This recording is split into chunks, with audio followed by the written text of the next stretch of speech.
मत्स्य अवतार भगवान विष्णु के प्रथम अवतार है। मछली के रूप में अवतार लेकर भगवान विष्णु ने एक ऋषि को सब प्रकार के जीव जंतु एकत्रित करने के लिए कहा और पृथ्वी जब जल में डूब रही थी तब मत्स्य अवतार में भगवान ने उस ऋषि की नाव की रक्षा की। इसके पश्चात ब्रह्मा ने पुनः जीवन का निर्माण किया। एक दूसरी मान्यता के अनुसार एक राक्षस ने जब वेदों को चुराकर सागर की अथाह गहराई में छुपा दिया तब भगवान विष्णु ने मत्स्य रूप धारण करके वेदों को प्राप्त किया और उन्हें पुनः स्थापित किया। मत्स्य अवतार की कथा। एक बार ब्रह्मा जी की असावधानी के कारण एक बहुत बड़े दैत्य ने वेदों को चुरा लिया। उस दैत्य का नाम हयग्रीव था। वेदों को चुरा लिए जाने के कारण ज्ञान लुप्त हो गया। चारों ओर अज्ञानता का अंधकार फैल गया और पाप तथा अधर्म का बोलबाला हो गया। तब भगवान विष्णु ने धर्म की रक्षा के लिए मत्स्य रूप धारण करके हयग्रीव का वध किया और वेदों की रक्षा की। भगवान ने मत्स्य का रूप किस प्रकार धारण किया, इसकी विस्मयकारिणी कथा इस प्रकार है। कल्पांत के पूर्व एक पुण्यात्मा राजा तप कर रहा था। राजा का नाम सत्यव्रत था।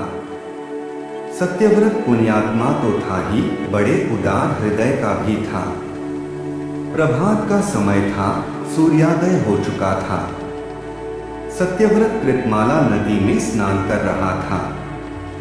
उसने स्नान करने के पश्चात जब तर्पण के लिए अंजलि में जल लिया तो अंजलि में जल के साथ एक छोटी सी मछली भी आ गई।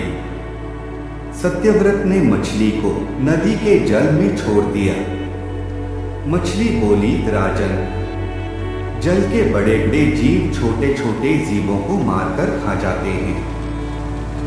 अवश्य कोई बड़ा जीव मुझे भी मारकर खा जाएगा। लॉर्ड, कृपा करके मेरे प्राणों की रक्षा कीजिए। सत्यव्रत के हृदय में दया उत्पन्न हो उठी। उसने मछली को जल से भरे हुए अपने कमंडलू में डाल दिया। तभी एक आश्चर्यजनक घटना घटी।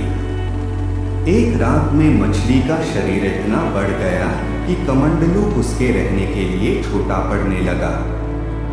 दूसरे दिन मछली सत्यव्रत से बोली, राजन, मेरे रहने के लिए कोई दूसरा स्थान ढूंढिए, क्योंकि मेरा शरीर बढ़ गया है।